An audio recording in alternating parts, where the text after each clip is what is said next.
Hi, everybody. I'm Mark Sheeran, I'm Michelle Dunbar. and we co-wrote the Freedom Model for Addictions, Escape the Treatment and Recovery Trap. And we've been coaching people how to solve their addiction now for 34 years. We created the coaching model for the addiction space 34 years ago. Yeah, we didn't call it that, but yeah, it is what we've always done. Yeah. So we want to talk a little bit about what we're doing.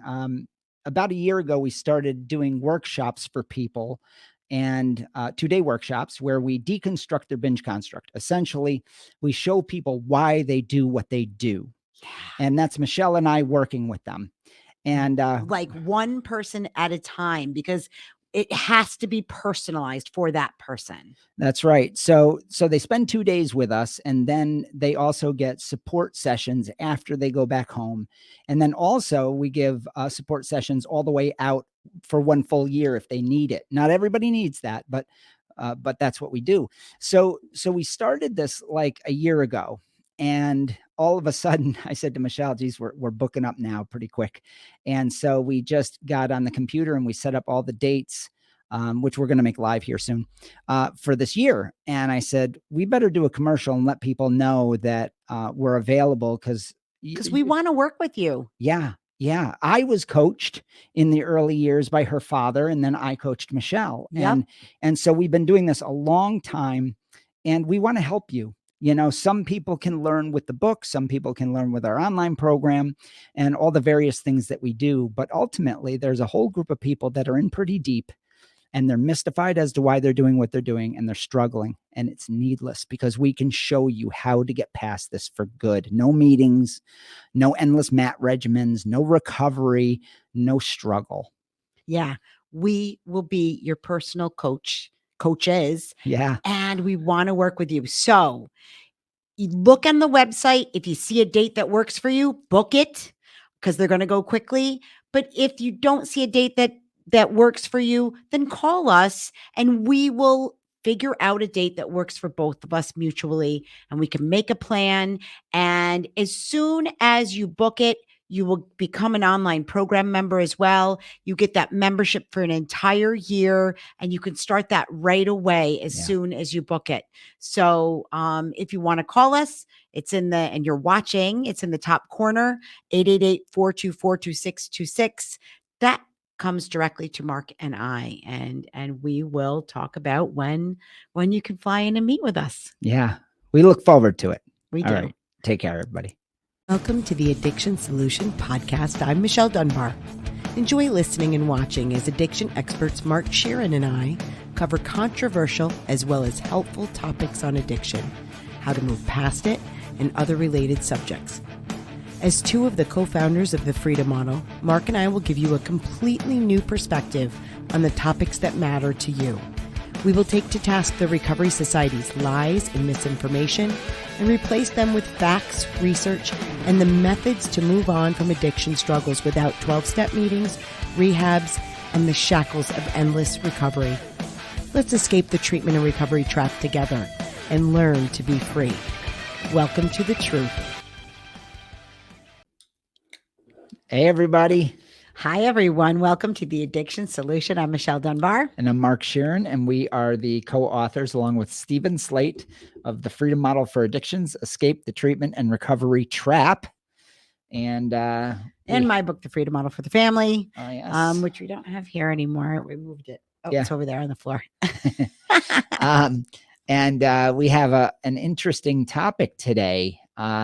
And we're going to go back in time and tell you about how we developed coaching for addiction. And we were the first ones to do this. And yeah. It kind of, it's so funny because the whole recovery coaching space, right? The whole, it took off. I think it probably took off in Hollywood. I'm just guessing. Sober coaches. Yeah. And stuff like that, which are basically babysitters. Yeah. It's such a strange thing to me to like hire somebody and pay them a ton of money to like follow you around and basically slap alcohol or drugs out of your hand. I mean, is that what that's about? That's not what we do. Yeah. I just want to clarify that. I think that actually predated what we do. So I want to frame this out so you understand where this is going. So there's a basis and there's a scientific basis for the way we educate in the freedom That's model. right. And it started with Michelle's father creating what we called in the day the Educational Initiative. And it was funny because this was way back in the Baldwin House days. That was Michelle's house. That was the house I was a teenager in. I grew up in as a teenager. Yeah. And so I was sort of subject number one and the first person to move into the research project. Then I became his research assistant. And Michelle joined the forces, and the rest is history. Months later, Yeah. But what was interesting at that time was that Jer had decided to find out what worked. What was the research that showed what worked for substance users and what didn't work? Was there any data? And at that point, what was interesting was there was quite a bit of research done on social educational programs, and but it was sort of hidden. Yeah. It was seen as the bastard child of therapy. Therapy what came out of the mental illness model, the mental health model, and mental illness, mental health hospitals. And so you had these various different things that people did in different ways in rehabs and mental health wards and detoxes. And mostly what was done was faith healing in Alcoholics Anonymous or 12-step that groups. was like a religious model. Yeah, that was the religious model, the faith healing. Then you had the various actual religious models, the Christian models. Mm-hmm. And then you had the, at that time, which was falling out of favor, thank God, was the therapeutic community. Abusive model. I mean, it wasn't called that, but it was confrontational therapy. Absolutely. And then it became, and we call that, all of these, by the way, we all the way back then, we coined studied the term, them all. Yeah, we coined the term control model. Yep. So all of these fall within what we call the control model. And then there was no freedom model at that time. There was no way to allow people to live their lives. That wasn't even in the ethos. That wasn't even in the belief system that it could possibly help you. So everybody came from the place that you had to coerce, manipulate, and force people to change. And in some cases, like in some of the real evil therapeutic communities, they killed people. I mean, they abused them to death. And a lot of those places like Synanon and those went away. Thank God. Yeah, people went to jail, and it was really tragic what was going on. But all of that came out of this idea that you had to be confrontational with the addict.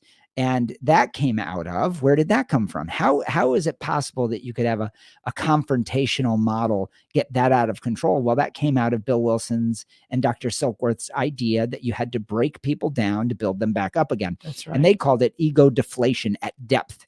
And so what happened was these various steps in the rehabilitation evolution, that industry, it started with Bill Wilson's ego deflation at depth, sort of first century Christian cult. And then it melded with the mental health model for the severely mentally ill. And when those two models came together, it created the therapeutic community model at that time. This was in the 60s and 70s, where people were dying and being killed and hurt and abused. And then that model went away. There are still some rehabs out there that employ some of these disgusting techniques with people, but it's just abusive. But it's all centered around ego deflation. We must crush the person's idea that they can do this on their own. Now that thread has remained to this day, and that is the loss of control model and things like that. Well, obviously, in our research in the early days, we were trying to make AA work. It couldn't. Yeah, we were struggling. And to sort of prove that model true. Well, right. We wanted to see what worked in it while throwing out the very first step. Yeah. Right. Yeah. the idea that you're powerless. And it turns out that all of the steps beyond that were predicated with that one. And so when you throw that out, none of the other stuff even makes sense. That's right. It becomes nonsensical. It literally, that's a great point. And but that took us 12 years to figure all that out. Ironically, 1 year per step that we had to undo. Yeah. So as we were going through this, all the way at the beginning, though, Jer had this nugget of truth where he looked at social educational programs. And there was some research that New York State had done, the government, Oasis here, and they found that those were, and other research that showed that those small little pilot programs worked immeasurably better, immeasurably, sometimes 5 to 10 times better in small groups. And that was basically teaching people that they could move on with their lives and educating rather than therapy. Now, rather than manipulating. Right. So here's what's interesting about therapy. When I say therapy, I'm not talking about good therapy, which actually is educating. It is. Okay. It is. When you educate and you provide data and you do it with a non-judgmental basis, what you're doing is you're understanding the other person's autonomy. You're understanding that that other person is a thinking person for themselves, and you perfectly capable. That's right. And you're saying you are personally capable. I'm showing you through this technique that I don't have a dog in the fight to try and make you A, B, C, D, or E. And here's what's weird, though. Therapy begins to bend away from that and gets into the client-patient relationship. Or I'm sorry, the professional or the therapist-patient relationship, or the client-therapist relationship. And once you do that, once you start to label like that, what you're doing, and you're separating it, and you're making it sort of this artificial, strange relationship, you begin a power play. And it's unavoidable. If you've ever been in therapy where you felt less than, or you felt judged, and you felt very uncomfortable, and we've all been there, or most of us have, you're understanding what is the control model. You instantly prickle at the person and you go, I don't like this. I don't know what's going on, but I'm very uncomfortable and I'm getting pissed off, and you're being condescending, and you start going down. That's the control model, because they're manipulating you and what you should be doing. Now, there's not everybody has that response, because there are points when people will there's another perception of that. If you're waiting for this other person to tell you what you should do, what you should like, and you're comforted by that, because some people find that comforting, right? That's a great point. So that's still a hierarchy. That's still a vertical relationship where you are looking to someone else to tell you what to think, what to do, what to like. And so you end up being beholden to that person. Like you can, your whole life is predicated on, I have to run to this person to find out what I should do. And so that's not helpful therapy either. So even if you felt very comfortable with a certain therapist, if you have to keep going back to them, and this becomes a very long-term relationship that is about you going to them, trying to understand what you should be thinking and what you should be doing, that's not helpful either. Yeah. So this is a good point. So there should be an end date there should be a goal that says we complete the therapy at this point with this goal in mind. And if you don't have that, if it's always open-ended, it gets a little bit weird because you don't have a goal. And that starts to dive into the realm of they're taking you for a ride. Yeah. And so education is different. And here's why. And I want to talk specific. First, I have to do something, though. I have to explain the difference between therapy for mental illness and therapy for an addiction. Yes. Because I don't want to conflate the two, because this gets conflated constantly and people don't realize how they're being scammed or hurt by this. Addiction therapy is sort of a misnomer. It's sort of a unnecessary, not realistic ideal or thing. And the reason is because there is no therapy for addiction. There is only data. There is data and then educating on the data. What is objectively true about drug effects? What is objectively true about your past, your present, what you decide, and your beliefs? And figuring out what the truth is, what are the facts, and then applying those facts in your own personal autonomous way. Yes. So if there is a therapist, they're not really a therapist. They're an educator. And we call them presenters or instructors and coaches, right? And so a coach sits on the sidelines. They're not out playing. They're just teaching here's the data. Here's what you watch tape. Here's what seems works to work best, and here's what doesn't. That's right.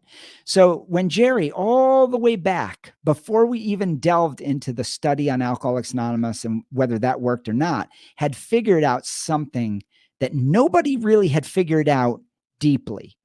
In the research he found with the social educational model, it was never taken seriously because it didn't make money. That's right. Because the people got well very fast and people moved on with their lives very quickly. Natural remission would occur quickly. And so these people weren't seen as alcoholics. They weren't real alcoholics. And so it was dismissed. That's right. That's right. Whatever the data didn't seem to fit the narrative of disease. That the narrative of disease, what does it do? It keeps people tied to a system forever. And for funding. Yes. It ties you to a diagnostic code. So Jerry found these little avenues of research that gave us the beginning of what he called the educational initiative, which was the very first actual coaching model for an addiction, not for mental health. And what the other thing that he found is that therapy for mental illnesses was never effective for an addiction, quote unquote. I'm using the word addiction, substance use problems, right? Choices. And so we had all this muddled, mixed up therapy to take care of, quote unquote, an addiction that wasn't working, still doesn't work, still is highly ineffective, because here's why. Because there's no disease, there's no disorder, there's no need for a power hierarchy. If you are truly deeply schizophrenic, for example, you're not going to work well in society, and you may need an advocate. You may need somebody running your life. I don't know if that's true or not, but if it's severe enough, you may need to be in a mental ward and be taken care of that way. That's a different beast than choosing to stick a needle in your arm. Sure is. And so to use the same techniques for one to the other was seen when you dig deep, you find it's not effective. And these are the things that he delved into in the early days that we've forgotten about. Yeah. Frankly, that I said, oh my God, Michelle, we started the first coaching model before it was called coaching with the educational initiative. Then we got lost in deconstructing AA for 12 years. Then we rebuilt the educational initiative. And it's funny, Jer is now in an adult rest home, but he's still very lucid and retired and assisted living, I guess they call it. Yeah. And we're with him, and it just brought back all these memories. We're visiting him today, and I said, oh my God, he thought he was 34 years ahead of the curve. Yeah. Yeah. We have all these coaching models now, most of which are bullshit. We'll get into that in a minute. But we had figured out autonomy then. Yeah. Yeah. Because ultimately what coaching should be, the goal of whether you're playing a sport and you're getting coached in a sport, or life coaches, or whatever it is, what coaching is to give you information so you can be more effective in your own life. Right. So you can take that information and achieve whatever you're trying to achieve. Like that, a good coach, that's what they do. And right? So, yeah. And so we employed that exact technique in our retreats for 30 years. And when we would train, at one point we had 109 employees, right? We had 3 retreats, and it was just wild. It was a wild time. We had 57 guests at any given point. And I ran all the training for all of our coaches. We called them instructors and presenters. We always when we always called them, they were educators, right? And but you didn't use coach until until the last several years. But it really did make sense because coaching somebody is teaching them. Right. And but it was tough. It's tough because I would take people out of mental health. Like the Right. coaches that we hired, they would be either teachers, they would have a teaching education background or a mental health background. And it is very difficult because a truly good coach is one that's absolutely non-judgmental, that you would not know their Opinion. opinion on what you should do. Yeah. So that piece right there was the golden nugget of what your dad did with me. And that was, I could tell him anything. Yep. And it did not shake him. It did not shake him. He was accepting, and he certainly wasn't that way with his own kids. No. But that's the nature of parents, right? Parenting is about control for a lot of I sat through many a lecture. I'm just saying. But eventually he figured it out with you too. You know, it's harder for He's done better. Yeah, he has. But it was that he understood the value of education. He was a scientist. He for sure. looked at things and said, and he rallied against instructors and said it should be presenters. We should have no tie to opinion of what somebody should or should not do. And he was very explicit about that. We were a little looser with the titles, but the point is that now that we don't have the retreats and we're not doing the presenter, the formal residential thing, it naturally became coaching. I was like, oh, we're coaching. You know, Steve Slate was the first one. He's like, dude, we're doing coaching. It is well, what and it is. he had started like over 20 years ago, he went through life coaching training. And so he was the one who was like, we should coach people. We should coach people. And that was when life coaching was kind of a new thing. It was a relatively new thing. So it was like 25 years ago. Yeah. And we were doing it for 10 years. And we had already been doing it, but not really calling it that, not really associating it with that. Right. We were in this laboratory in our retreats, so myopically looking at everything that worked, everything that didn't work. I just did my bio for the website because we're building a new website and for the Freedom Model. And I was going through all the things we've done. And it's an unbelievable body of work. I had, you just don't look back like this. No. And it was in our conversations yesterday. I said, Jesus, we invented coaching for the addiction space. So let's talk about that. So let's finish that thought up. So when you deal with quote unquote addiction, the only thing that addiction is a straw man. It's misinformation, a group of ideas that are simply factually incorrect. That's what the concept of addiction is. Yes. So there is no therapy to massage through something that doesn't exist. There is only clarification of its non-existence. Now, let me explain that for people that may be new. When I say non-existence, what I'm saying is addiction is defined as a compelled behavior. When the Freedom Model comes along and says, there is no such thing as compelled behavior, here's the data and here's your education on the fact that there is no such thing as compelled behavior, well, then the concept of addiction doesn't exist, folks. Then it's just decision-making, habit, and confusion. So to educate people on confusion has an end date with the truth. Once you accept the truth, then getting over your substance use issues is very easy. It's unbelievably easy. There's no need for recovery. There's nothing to have any therapy about. Now, if you have mental illness or other life problems that you can't get through and you want a therapist, that has nothing to do with addiction. That has nothing to do with a substance use habit. That has nothing to do with a falsity preference for a drug. That it has nothing to, that's just life problems. And you might need a therapist or a friend to talk to. I get that. And you might want, as Michelle said, an opinion. Yeah. You might want to be led to some degree on those issues. And you might even pay somebody, a therapist, to do that for you. Yep. And with you.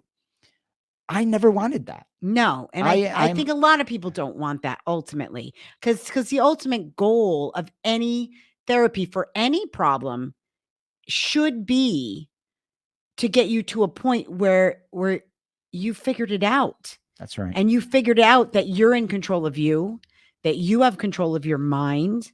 Any therapy that makes you believe, and there's a lot of bad therapy out there that makes you believe that you cannot control your own mind, Yeah. is problematic. I would call that toxic.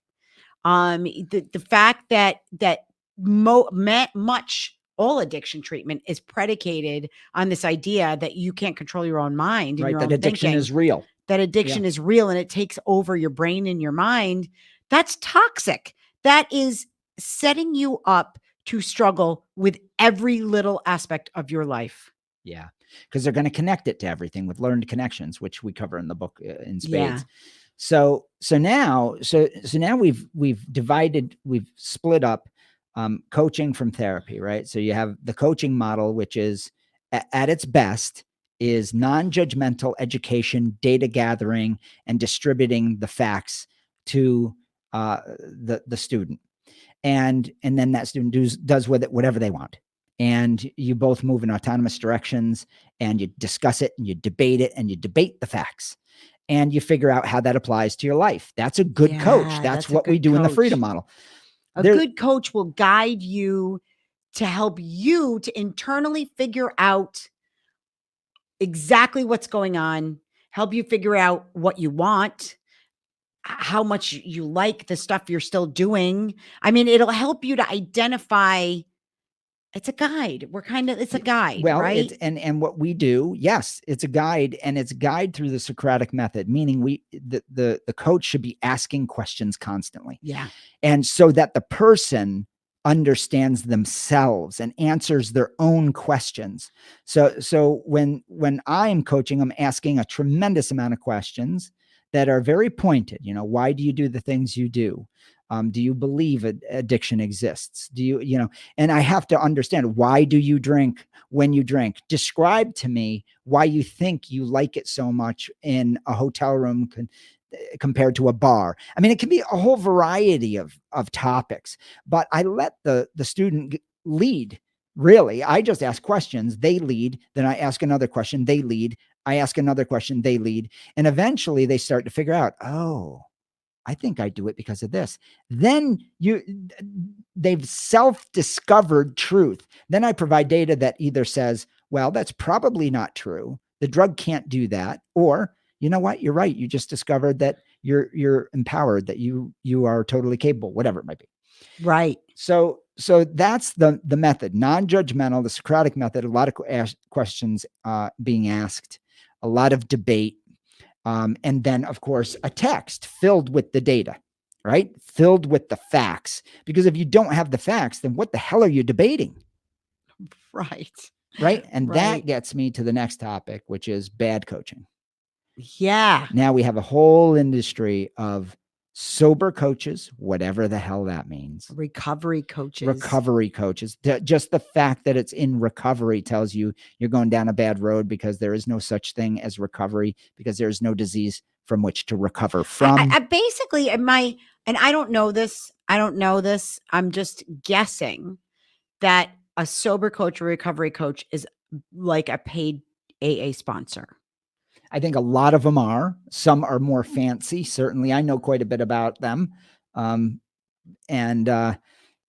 some of it's that. I'd say 90% is that. Yeah. You're paying somebody to sort of babysit, and there's pseudoscience, and they're regurgitating the same things, and they're saying you need to be accountable to yourself and call me when you're struggling. Or at its worst is the sober coach that gets paid to force you to not drink and drug and literally babysit you. Yeah. That stuff that gets into the realm of weird. Well, I was sad. talking to somebody on the phone yesterday, and she's doing outpatient treatment, And so I was asking her, because I ask a lot of questions. I was like, so how is that going? What is happening? And she's like, oh, I get drug tested every week, and I have to kind of check in with this person. And I'm like, and so when you check in with that person, exactly what are you doing? And she's like, well, we meet for about a half an hour, and she asks me, for how much did I drink this week, and I'm like, does she give you information, or is she just writing in her notebook what you've been doing?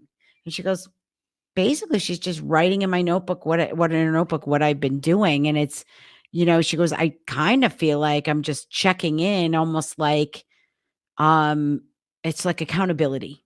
It's just an accountability thing where, I go and just tell her, yeah, I did this and this and this, and I felt like I did it because of this. And then she listens and says, okay, we'll try to do better next week.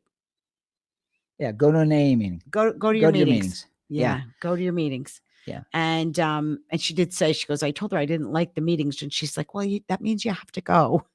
Oh God, that's so insane. That's an indicator that you really need to be there. And I'm like, oh boy. So, I mean, but that's the extent of addiction therapy. And now it's underlying, like she has another therapist she sees that's all about the underlying causes. Oh, So she's now got mental health diagnoses, multiple, and is prescribed multiple medications for these other mental health diagnoses. That's the whole Gabor Mate which nonsense. is kind of mixing in now with Nonsense. the recreational substance use.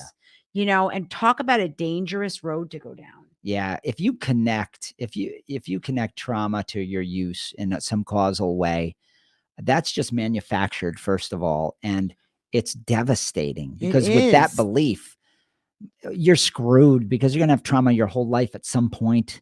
Yeah. And you can't go back and change the trauma of the past. So if you're like, we see from the data that people solve substance use problems long before they ever solve their other mental health issues, right? By and large. Yeah. So now that was history. So now it's shifted. So now people believe, well, I have to solve those other mental health issues first. Right. Or I'm never going to solve my substance use issues. So it becomes this spiral. What a good point. This like, it's infinity. It's infinity. It keeps feeding itself, because the more you use substances heavily, there's a pretty good chance you're going to create some new trauma in your life, right? Yeah, that's why when I listen to Gabor Mate and his disciples, I want to scream, because they have literally created the problem. Yeah. What we see today, and this infantilizing of people, this idea that we're these fragile, trauma-induced, just zombies connected to use and the warm blanket of heroin. And when I hear it, I'm just like, holy shit, man. How many people have we met? How many people have we met now who have actually said, I had to do some inner child work, and because I really didn't know what my trauma was, but I had to find it. Oh, it makes me crazy. I grew up in the 70s and the 80s. Me too. And in a not very pleasant environment. Not a loving home. No. But I grew up with friends that had loving homes, but also had violent homes, and a whole mix of all kinds of, thank God I had this experience. And I looked around when I turned 18, 19 years old. I knew I didn't want to continue to live that life that way, but I cut the ties and moved forward. Yeah. And then I met your dad, and he's like, of course, it doesn't matter what happened in your past. You can move forward. Now, anytime you have deep, dramatic trauma, I had some brutal shit happen to me. Yeah. And you did too. It does rear its ugly head at certain points when you have a cue or a reminder. Yep. And you might react poorly to a set of circumstances that reminds you of the traumatic event. I get all that. Oh yeah, but totally. You know what you call that? It's called living. Yeah. And you figure it out. You go, Jesus, why did I just freak out on my wife when she said this certain thing? People aren't dumb. They don't need Gabor Mate to tell them that it is sort of this generational giant monster that you have no control over. That shit makes me crazy. Well, and Yeah. Yeah, if you tie it together, there is no way to escape. You mean you tie it to your use? You tie Yeah. your trauma, you tie all kinds of bad experiences or bad feelings or whatever. You tie it to your substance use. There's no escaping it because at some point everybody feels like shit. I know that it is such a trap. It is such a trap, but boy, does it feed the therapy model. It So, does. and look at, I don't want to cast shade on everything. My point is this, that in the addiction, quote unquote, the substance use realm, it's literally figuring out that there is no loss of control. Yes. Once you get that, once you really understand that you have always chosen this, then you can ask yourself why, and then you can solve it. And what are the perceived benefits? And when you shift it away from, I do this because of trauma, I do this because of this, I do this because of that, and you look at it for what it really is, which this whole book does, and you have a good coach that understands the data, you have an end date, and the end date is when you see substance use as no different than any other choice you make in your life, That's with the it. same ease by which you make those choices. When you see it that way, then you're over the problem. Well, that's it. That's what I want. Because there's in our group, we have a private Facebook group, okay, and in our group we see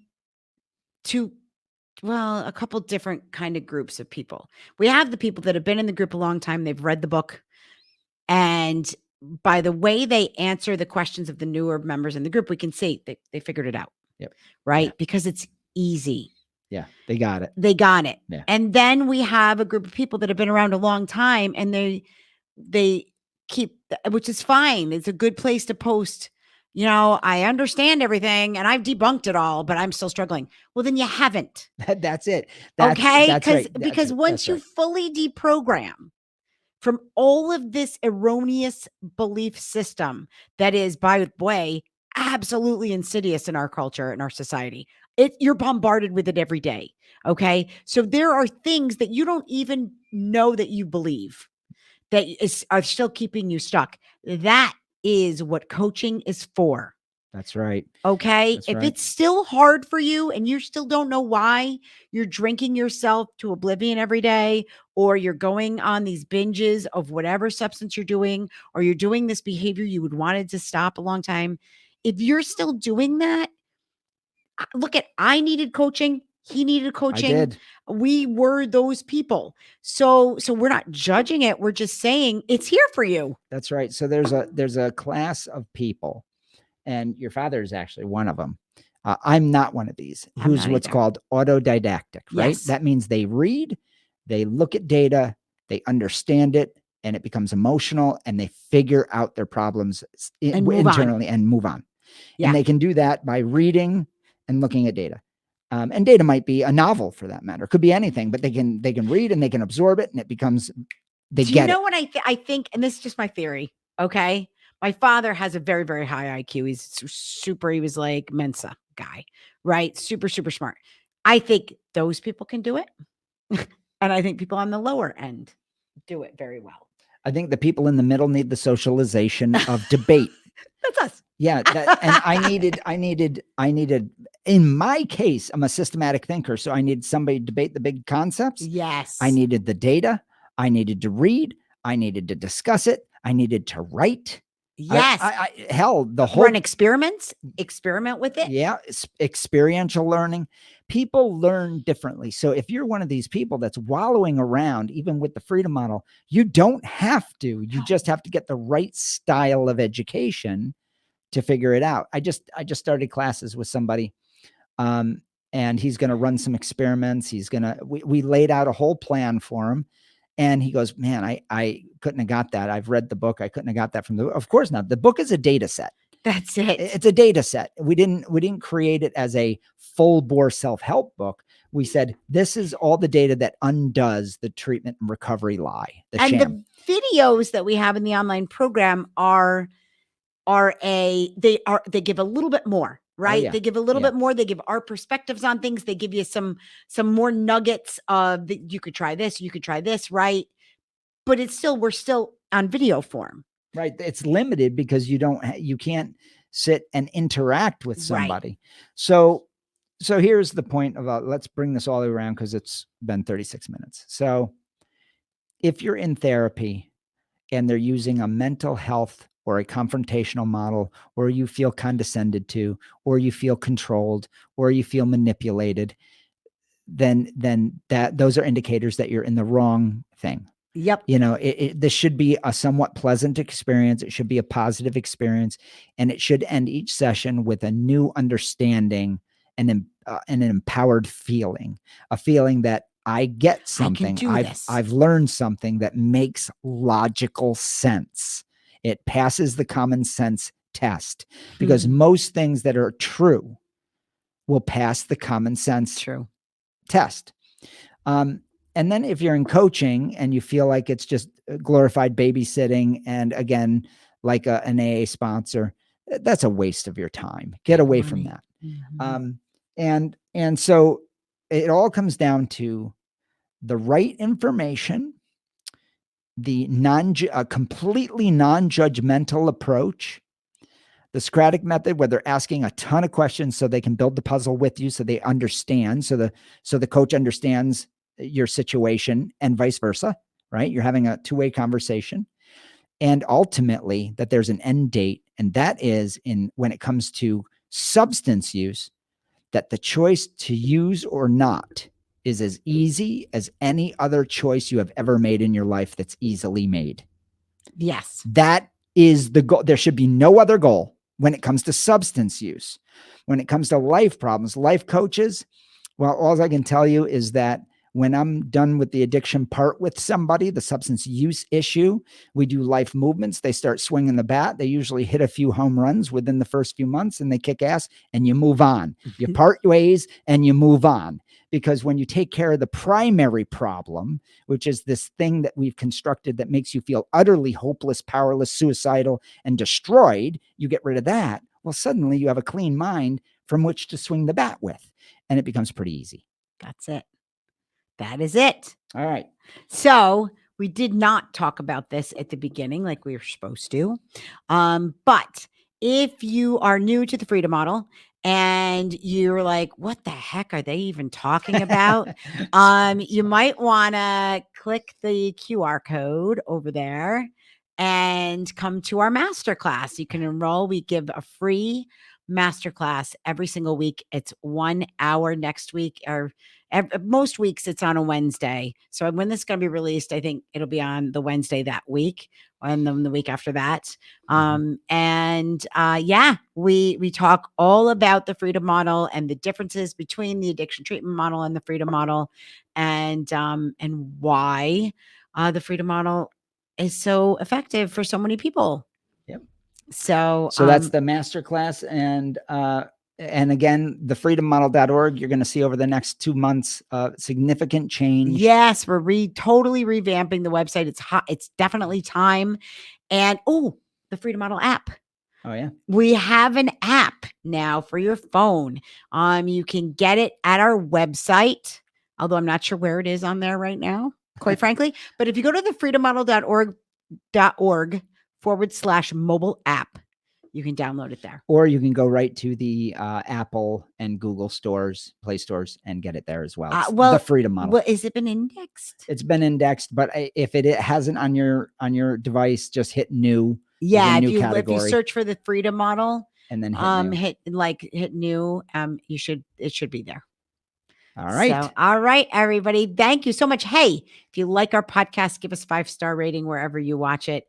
And if you want to hear a topic, you want us to talk about something specific, you can email us at info@thefreedommodel.org or give us some feedback. Let us know what you think. All right, everybody. Have a great day. All right. Bye. Take care.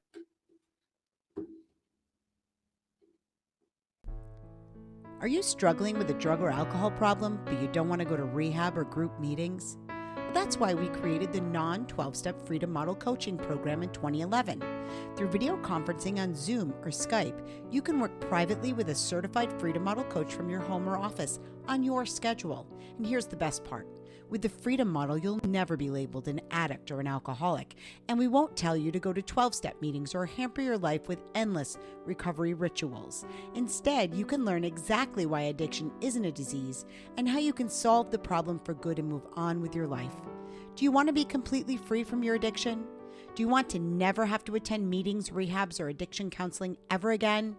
And do you want to solve your problem from the comfort of home? Then call us at 888-424-2626 to talk with a Freedom Model coach today and experience the Freedom Model difference.